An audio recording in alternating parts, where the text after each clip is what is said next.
Hello everyone and welcome to my channel. I am Mad Capper and this is yet another video on my YouTube series of Raid Shadow Legends, and today I wanted to talk to you about starting champions. I think just about every content creator out there, if you were to ask them who should you start with in the game, who's your first champion, the champion that you should pick when you get to pick from one of the first four, pretty much everyone's going to say Kayle, and that's not a bad option. That is not the wrong answer. You have Kayle has a kit that absolutely transitions through the mid game very well. He has strong abilities in dungeons, against the clan boss, and in, of course, the campaign. I just wanted to give you my thoughts on each of the four champions and maybe change your mind about who you should start with, or maybe solidify what you already thought to be true. When we go through the four starting champions, the first champion we're going to talk about and the least loved is in the Orc faction. That, of course, is Galax. He is so underwhelming in his overall kit and abilities that they went and made a second Galax, Ultimate Galax, that you can get through Amazon Prime. His kit's quite simple, as every starting champion is an attack-based hero that has an aura that increases ally HP in battles by 15%. This is a nice little starting way, especially through campaigns when you're trying to get through normal, hard, and brutal runs. He's going to be very helpful as your lead.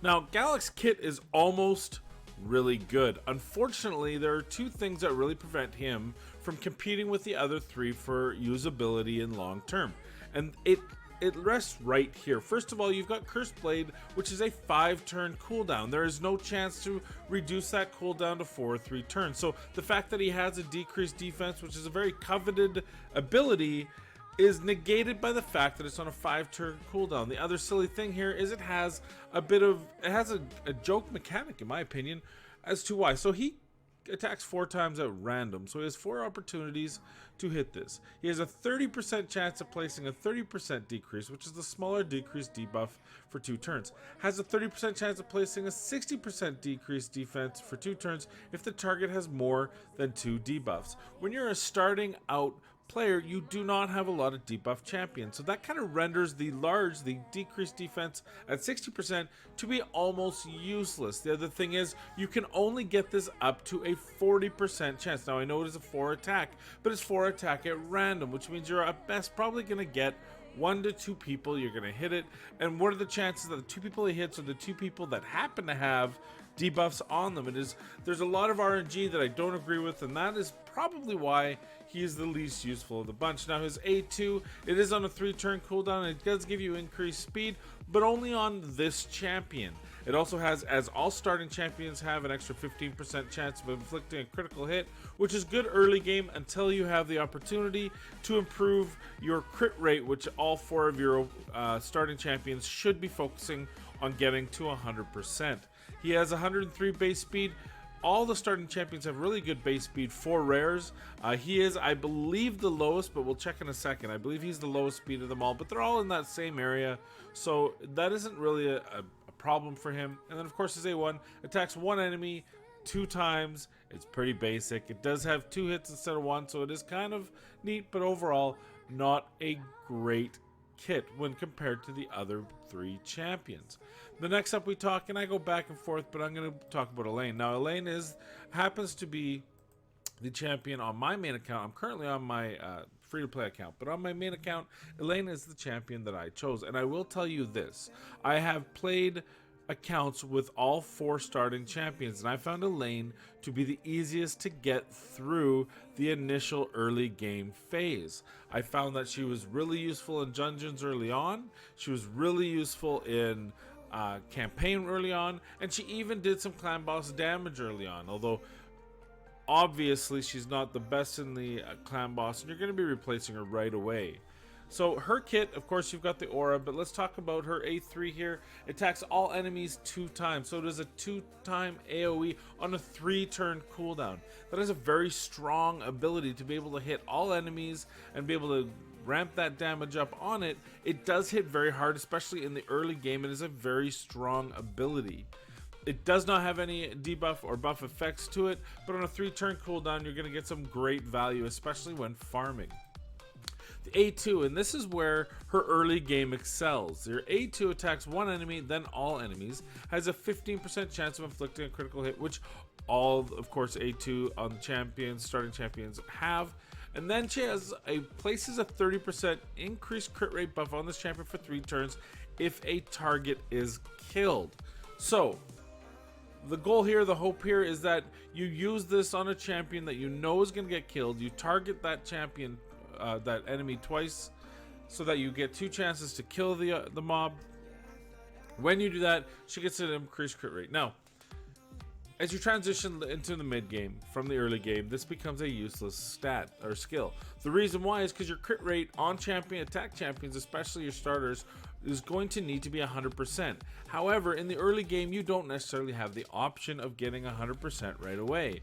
That's where this skill has helped me, in my opinion, get through campaign and early dungeons a lot quicker, because until you get 100% crit rate, you have a champion who automatically adds 30%, which means all you need is 70% when you use this ability. Now it does have a lot of RNG. It is very situational because you have to kill a champion in order to get it, but it still has that ability to make her hit harder for 3 turns in a fight. That is especially good against things like spider, where you can kill a spider and then you can hit, and that gives you the extra damage. However, because that is very RNG, and because at the end of the day she doesn't have the secondary toolkits, the debuffs that the other champions have, it does limit her ability in the mid to late game. I did use her for quite a bit, but there is a point at which she became a vault dweller simply because the epics and legendaries that I had picked up since then had just outpaced her in damage and ability. She does have a 107 starting speed, which is very important in Arena. You could probably keep using her in Arena. I could probably keep using her with the right gear, just because her starting speed is so high. 107 is one of the best starting speeds you can get at any level, let alone for a rare. Her A1, just quickly, attacks one enemy and places an extra hit if this attack is critical. This is why the A2 is less useful as you get going, because you do not want to have to hopefully get that 30% just so you can get the 2-shot A1. You're just going to make 100% crit rate and call it a day. Now, I want to go to Kayle first, and I think you maybe have figured out why, is because I'm going to make a case for Ethel to be your best starting champion. But before we do that, we're going to go to the Dark Elves. We're going to go to Kayle. Kayle is, of course, the greatest utility that you can get for a starting champion as far as the versatility in many areas. And this is why right here. He attacks 4 times at random and has a 40% chance of placing a 5% poison debuff for 2 turns. That goes up to 50%, and it gets down to a 4-turn cooldown.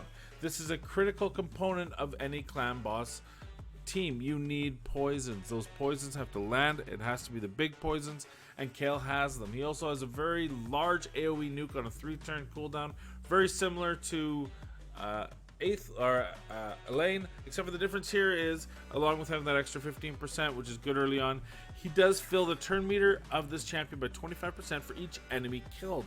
This is hugely useful when it comes to campaign farming and trash wave farming.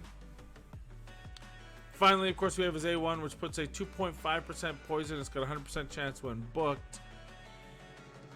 This is very neat early on. It gives you that extra damage, those extra ticks on those trash waves and on the bosses like the dragon, which makes him very useful. But hear me out. This here is why I think that Ethel is actually the best starting champion in the game. Yes, Kayle, very versatile, can go all dungeons. But as you progress from the mid to the late game, you're going to replace Kayle in every stage. The reason why, especially in places like the clan boss, you have poison at 2.5%. Now, the clan boss, as most of you probably know, and if you don't, let me be the first to tell you, the clan boss only allows 10 debuffs on it at any given time. Now, is it when you compose a team that has all the components you need, which is an attack down, a defense down, a weaken if possible, and of course the rest in all poisons, these 2.5% poisons are going to get in the way of stronger poison damage. Late game, that is going to be the difference in millions of damages over a sustained clan boss fight. So in my opinion, this is why Kayle is not viable against the clan boss late game because he's simply taking up those poison slots that could be done with a better poisoner. Now, if you are free to play, let me say this right now and say it loud. If you are free to play, pick Kayle. He is going to be more versatile in all dungeons than the other 3 champions, and he'll sustain you until you get the luck of the draw and happen to pick up a better poisoner. If you are a pay to win or some sort of pay player, whether it's $50 a month or whether it's more, and you're going to be opening more shards, you're going to have more opportunities to get better poisoners, then I am going to say do not pick Kayle. Let's go to my girl Ethel. Ethel has a few unique abilities that, in my opinion, make her more viable, not only in the clan boss, but in certain dungeons that give most people a lot of fits when they're trying to get their game into the mid into the late game. So if you can replace Kayle, we talk about the clan bosses being the ultimate of the end game. It's where the best treasures are. It's where you get a lot of your tomes. It's where you get a lot of free shards. You're gonna remove Kayle before you get to the Ultra Nightmare clan boss. I find that in most cases, yes, there's unkillable comps where it could be very good, but in my opinion, you're gonna want a better poisoner in order to sustain the higher percentage damage poisons throughout the fight.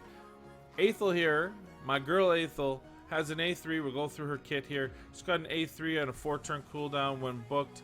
That places a 25% increased attack on the champion for 2 turns and places an increased defense champion for 2 turns if the champion's HP is less than 50%, and then gives an extra turn. So there's a quick way to increase your attack and possibly your defense before hitting one of your A1 and A2. Your A2 is an AoE that nukes absolutely devastating damage on a 3-turn cooldown. You can book her for even more damage, and she has an extra 15% as everyone else does, inflicting a critical hit. This AoE does hit very hard, and it's a staple of her AoE damage. Now, she doesn't have as much AoE damage and multiple target damage as the other champions, but her A1 is what makes her different, special, unique, and in my opinion, the best starting champion in the game. She attacks one enemy 3 times. That means when you get your masteries, you're going to be able to use Giant Slayer on her to have 3 opportunities to proc that 30%. There's a 30% opportunity to proc that huge damage on the clan boss. Having someone that can attack 3 times and having that Giant Slayer is a wonderful addition to any clan boss team, and which makes her very special. Also, you do not have a lot of opportunities to get weakened early on. If you're looking for champions that have defense down and weakened, there's only a handful of them. So typically, if you might pull a Tyrell, or you might have one of the other champions, one of the lower end champions, the rares that are putting the defense down, like War Maiden, until you can get kind of a top tier champion for your clan boss team. Well, here's the opportunity to place that weaken at the same time. So she has 2 abilities that none of the others have. That's one is to place that weaken, which is not as common as some of the other debuffs and does help maximize your clan boss damage. Now, Weaken used to affect poisons, which made her absolutely god tier, double S tier. That has changed, and that has soured a lot of people's thoughts on her as being your starting champion. But, and here's where I gotta say, first off, she is not placing a 2.5% poison, so she is not muddying up those 10 debuffs that are so important for the clan boss damage and reaching that end game tier damage. The second thing about her that makes her important is when we talk about dungeons, when we talk about what is the hardest dungeon to beat, where is it, what battle gives you fits? Well, for a lot of people, the spider can be talked about. Doing an auto 20 spider is a very difficult proposition, but there are more and more strategies coming out from players to try to help you get through that. There's a double cold heart, who is a rare even though she's a void, which gives you the opportunity to get damage on the spider from multiple locations. You can manual it. Doing the auto spider 20 is tough, but to me, this right here, the Fire Knight Castle, is the hardest stage in the game to have a competent, competitive team that can run an auto Fire Knight run. That is also where Ethel comes in. Now, she is an attack champion with lower hit points than some of your endgame champions, which might make it a little bit difficult, but if you gear her right, she's got 3 opportunities to knock down that shield. Now, if you need that, and there are not a whole lot of champions that give you that ability. That's what makes it so critical. So not only is Ethel able to stay on your clan boss team arguably for longer than Kayle because of his 2.5% poison getting in the way. As soon as you get a better poisoner, you're probably going to replace Kayle. But as much as you can use Kayle in the Fire Knight's castle, having that 3-hit A1 is absolutely key when fighting the Fire Knight. And that is exactly what Ethel brings. So, if you are a player who is going to spend money and you're at the whim of the RNG of shard openings, I think, in my opinion, Ethel is going to become a little bit more endgame for you until you, say, fuse Rosin to get his A3 hit. But there are champions that can get it. I think Foley has 4 hits. There are champions. But you're up to the RNG. This is an opportunity to choose a champion that has that 3 hit. Now, most people end up getting Apothecary relatively early on. He is also, of course, late game. If you pair those two, that is 6 hits on 2 champions that you can just run through the Fire Knight. You add Cold Heart to that, you've got all 10 hits on 3 champions. That means you can add 2 champions for maximum sustain, debuff, or damage. You have versatility on your remaining 2 champions just by having those 3 rare champions on your Fire Knight Castle team. It's going to progress you further on Fire Knight than other opportunities. So, in summation, those are your 4 champions. There's my opinion. If you're free to play, 100% Kayle is the way to go. If you're not sure, you don't believe me, Kayle is the safest choice. He is the most versatile for all areas, given his kit of the high nuke damage and those poisons. But if you want to roll the dice, if you want to have an opportunity to have an amazing champion that might be able to progress you in the Fire Knight and Clan Boss a little later than the others, especially if you're worried about what kind of pulls you're going to get, my #1 pick is Ethel. Thanks a lot. I hope you enjoyed the video. If you agree with me or disagree, please leave comments below. Let me know how you feel. Also, if you like the video, give it a thumbs up. Feel free to share it amongst your friends. And most importantly, everybody, keep your stick on the ice.